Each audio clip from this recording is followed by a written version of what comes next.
Hello everyone, welcome back to my channel Shilpa's daily mirror. সবাই কেমন আছো? আশা করছি ভালো আছো। আমিও ভালোই আছি আর আজকে সকাল থেকে এই ব্লগটা স্টার্ট করছি। তো দেখতে থাকো, আশা করছি ভালো লাগবে। আজকে সকালবেলা ঝমঝমিয়ে কি হারে যে বৃষ্টি শুরু হয়েছে সেটা তো তোমাদের সাথে শেয়ার করলাম। আজকাল না আমার বৃষ্টি দেখতে খুব ভালো লাগে, তাই ভাবলাম তোমাদেরও ভালো লাগবে, সেই কারণেই একটুখানি শেয়ার করলাম। তবে সারাদিন বসে বসে বৃষ্টি দেখলে তো আর দিন চলবে না। তো বাড়ির সমস্ত কাজকর্ম আছে, রান্না বান্না সব কিছুই করতে হবে। তো কিছুক্ষণ তো এনজয় করলাম নিজের মতো, বৃষ্টি দেখলাম। আর এই যে এখন চলে এসেছি নিজের কাজকর্ম করতে। আর সেই সময় হঠাৎই হাজব্যান্ড বলল আজকে ওর ছুটি আছে, তো যার কারণে ওকেও আমি ঝটপট কাজে লাগিয়ে দিলাম। অ্যাকচুয়ালি প্রত্যেক দিনকার যে সমস্ত ঝাড়ু মোছার কাজকর্ম হয় সেগুলো তো আমিই করি, তবে বেশ কিছুদিন পরপর, মোটামুটি 15 দিন 1 মাস পরপর এই যে ফ্যান বা আলমারির উপরে বা এসির উপরটা বা উঁচু উঁচু জায়গায় যে সমস্ত জিনিসগুলো থাকে সেই সমস্ত জিনিসগুলো পরিষ্কার করার জন্য হাজব্যান্ডের একটুখানি হেল্প দরকার হয়। তো সেই কাজগুলোই করাচ্ছি ওকে দিয়ে। আর এই তো দেখতেই পাচ্ছ, ও করে দিচ্ছে মনের খুশিতেই। আর এখন আমি এই যে বাগটা রয়েছে এটাকে পরিষ্কার করে নিচ্ছি। এটা আমার হাজব্যান্ড এবং আমার মেয়ের খুব শখের।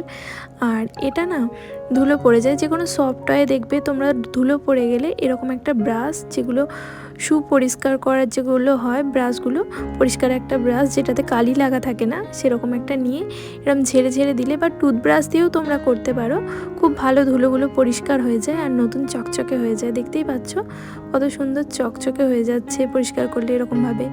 আর এটা কাচলে খুব তাড়াতাড়ি নষ্ট হয়ে যাবে। আমার এটা মোটামুটি 10 বছর বয়স হয়ে গেছে, কিন্তু আমার মেয়ের জন্মের আগে কিনেছিলাম। তবে এখনও দেখতে পাচ্ছ কি সুন্দর নতুনের মতো আছে। শুধুমাত্র এটাকে আমি একবারও কাচিনি, সবসময় এটাকে পরিষ্কার করে নিয়েছি। আর এই যে ঘড়িটাকে এখন নামিয়েছি, ঘড়িটা না গন্ডগোল করছে। আর আমি এখন ঘড়িটাকে একটুখানি পরিষ্কার করে ঘড়িটাকে ঠিক করব ভেবেছিলাম, কিন্তু আবারও যেই কাজ সেই, আমি তো আবার টাইমটা যেটা ভুল রয়েছে সেটা ঠিক করার বদলে আমি আরও ভুল টাইম করে আমি রেখে দিয়েছিলাম যেখানে জিনিস সেখানে। তো পরে আবার যদিও ঠিক করেছি, কিন্তু সেই সময় আর খেয়াল ছিল না, পরিষ্কার করার পরতে তোমরা দেখতেই পাবে। আর জানো তো এই ঘড়িটা না আমার খুব শখের। কিছুতেই আমি এই ঘড়িটাকে অনেকবার আমার হাজব্যান্ড বলেছে চেঞ্জ করার কথা, আমি একেবারেই চেঞ্জ করতে পারি না, কেন জানি না। এটার সাথে কি যে আমার অ্যাটাচমেন্ট হয়ে গেছে, আমি অন্য যত দামি ঘড়ি এনে দিক না কেন, এটা আমার এত ভালো লাগে যে আমি এটাকে ফেলে দেওয়ার কথা ভাবতে পারি না। আর তাছাড়া সত্যি কথা বলতে কি, যে জিনিসটা যতদিন চলে আমার মনে হয় সেটাকে ততদিন ইউজ করা দরকার। ব্যবহারযোগ্য থাকার পরেও যদি আমরা এরকমভাবে জিনিসপত্র ফেলে দিই, তাহলে আমার মনে হয় অযথা টাকা নষ্ট ছাড়া আর কিছুই না। আর এই ঘড়িটাতে না খুব ভালো লাগে সবথেকে যে ব্যাপারটা, সেটা হলো এই যে দুটো জায়গা রয়েছে, দেখলে আমাদের দুটো ছবি রাখা আছে, আর ওই ছবিগুলো আমাদের খুব পছন্দের। আর এরকম মোমেন্টগুলো দেখা যায় যখন ঘড়ি দেখি, আর পুরনো স্মৃতিটাও মনে পড়ে, এই আর কি। তবে মাঝে মাঝে ঘড়িটা একটুখানি ডিস্টার্ব তো অবশ্যই করে, যার কারণেই হাজব্যান্ড রেগে যায় মাঝে মাঝে। আর আজকাল আমার তো মনে হয় ফোনেতেই আমরা বেশিরভাগ টাইম দেখেই নিই, তো ঘড়ির দিকে খুব একটা তো সব সময় নজর যায় না। তো যদি মাঝে মাঝে গন্ডগোল করে, তবুও একটা স্মৃতি জিনিস, আমার বিয়ের পরেই আমরা এটা কিনেছিলাম। তো সেই কারণেই আমার স্মৃতি জিনিস না রেখে দিতে খুব ভালো লাগে, আর আমিও সেই কারণেই ওটাকে চেঞ্জ করতে দিইনি।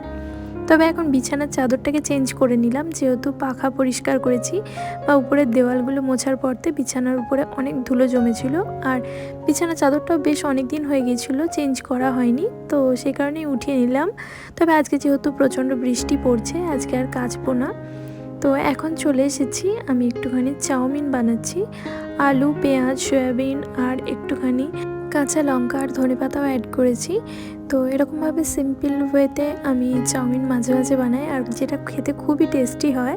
আজকে মেয়ে স্কুলে শুধু বিস্কুট নিয়ে গিয়েছিলো টিফিনে, সকালে কিছু বানিয়ে দিতে পারিনি, তাই ভাবলাম যে ও বাড়ি এসে খাবে, তাই একটু বেশি করেই বানিয়েছি। তারপর দিয়ে ঝটপট করে সমস্ত রান্না করেছি, খুব একটা বেশি কিছু রান্না করিনি, তোমাদেরকে দেখাবো পরে কি রান্না করেছি। আপাতত এখন একটুখানি হাজব্যান্ডের সাথে যাচ্ছি বাইকের শোরুমে, কেন কি বাইকের নাম্বার প্লেট করাতে হবে। তো সেই কারণেই কয়েকদিন ধরেই ফোন করছে, আর আমার হাজব্যান্ডের সময় হচ্ছিল না, তো সেই কারণেই আজকে যাচ্ছি। আর আজকে ওর ছুটি আছে, তোমাদের তো আগেই বললাম। তো তো যাই হোক, চলো বেরিয়ে পড়েছি, আপাতত যাওয়া যাক। আমি প্রথমে যাব না ভেবেছিলাম, তবে আমার হাজব্যান্ড বললো যদি আমাকে প্রয়োজন হয় কোনো কিছুতে, কেন কি বাইকটা আমার নামে কেনা হয়েছে, তো যদি কোনো সই করতে লাগে, আর সত্যিই তাই সই করতে লেগেছিলো। আর জানো তো, আমি সত্যি কথা বলতে কি আজকে বেরোতে চাইছিলাম না একটা কারণে, যদি আমি বৃষ্টিতে ভিজে যাই, বেশ কয়েকদিন ধরেই হচ্ছে আমি বেরোলেই বৃষ্টি পড়ছে। আর এই যে সকালবেলা কী হারে ঝমঝমিয়ে বৃষ্টি হয়েছে, রাস্তাঘাট দেখলে কে বলবে বলো, কী হারে রোদ্দুর উঠেছিল বৃষ্টির পরেই, আর রাস্তাঘাট শুকিয়ে পুরো একেবারে খটখটে হয়ে গেছে। তো মনেই হচ্ছে না যেন বৃষ্টি হয়েছে, তবে কয়েক জায়গা জল জমেছে। যাই হোক, আপাতত আমরা এখন বাইকের শোরুমে এসে পৌঁছে গেছি। আর একটুখানি কফিও খেয়ে নিলাম, নাম্বার প্লেট লাগানো হচ্ছিলো যেই ফাঁকে, তো কফি টফি খেয়ে বেশ ভালোই লাগছিল। আর সেই ফাঁকে এক পশলা আবারও বৃষ্টি হয়ে গেছে, তো তারপরতে আবারও মেঘটা দেখতে খুব সুন্দর লাগছে। আর এই যে বাইকটা দেখে বুঝতেই পারছো বৃষ্টি হয়েছে, বৃষ্টিতে বাইক আবার ভিজে গেছে। রাস্তাঘাট আমি একটু আগেই বলছিলাম যে শুকনো খটখটে হয়ে গেছে, তো আমার মনের দুঃখ বুঝে রাস্তাটা আবারও ভিজে গেছে। তো ঝিরঝির করে এখনও অল্প স্বল্প বৃষ্টি পড়ছে, আর আমরা আবারও বেরিয়ে পড়েছি, কেন কি আরও কয়েকটা কাজ আছে, সেগুলো করব। টুকটাক কয়েকটা জিনিস কেনার আছে, কেন কি আমার মেয়ে বেশ কয়েকদিন ধরেই বায়না করছিল মিষ্টি খাবে, তো কয়েকদিন ধরেই ওকে মিষ্টি খাওয়ানো হয়নি, তো সেই কারণে আজকে একটুখানি মিষ্টি কিনবো, তো সেই জন্যই এসেছিলাম দোকানে। আর ফেরার পথে আরও কয়েকটা গ্রসারি জিনিসও নিয়ে নিলাম। আমি না মাসে একবারে সমস্তটা কিনতাম, তো সারা মাস চলে যেত। এখন একটুখানি টানটানি হওয়ার কারণে অল্প স্বল্পই নিয়ে যাই, মোটামুটি এক সপ্তাহের জন্য কিছু নিয়ে গেলাম, তারপর আবারও এক সপ্তাহ পরে যেগুলো লাগে সেগুলো নিয়ে নিই। তো এতে করে আমারও একবারে অনেকটা টাকা ইনভেস্ট হয় না, এরকমভাবেই আর কি চলছি এখন।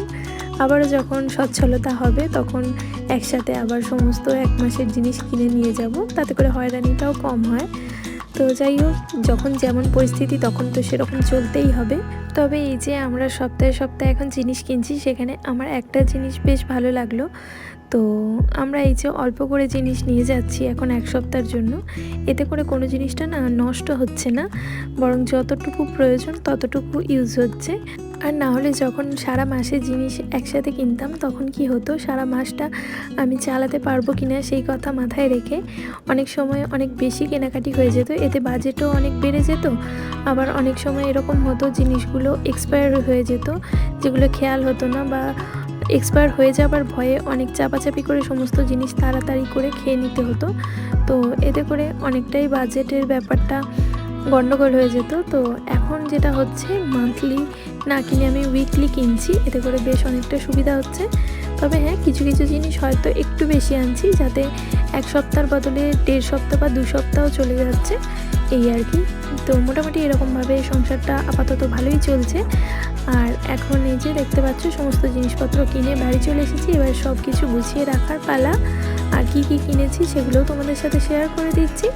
তবে হ্যাঁ, অবশ্যই কিছু জিনিস আছে যেগুলো আমার 1-2 দিন না, 1 সপ্তাহ না, সারা মাসেরও বেশি চলে যাবে। যেমন এই যে কেশর বা আতর, এগুলো দেখতে পাচ্ছ, এগুলো তো আর পচে যাওয়ার জিনিস না সহজে, তো এই সমস্ত জিনিসগুলো একবারে একটুখানি বেশি কিনতেও হয়, না হলে আবার দামটাও বেশি পড়ে যাচ্ছে। তো আমি দেখলাম একটু অফারে ছিল, সেই কারণেই আমি বড় প্যাকেটগুলোই নিয়েছি ওগুলোর। আর এমনিতেও ওগুলো তো বিরিয়ানিতে ছাড়া খুব একটা বেশি কিছু ইউজও হবে না, তো যার কারণে 1 মাস 2 মাস না, মোটামুটি আমার সারা বছর হয়তো চলে যাবে।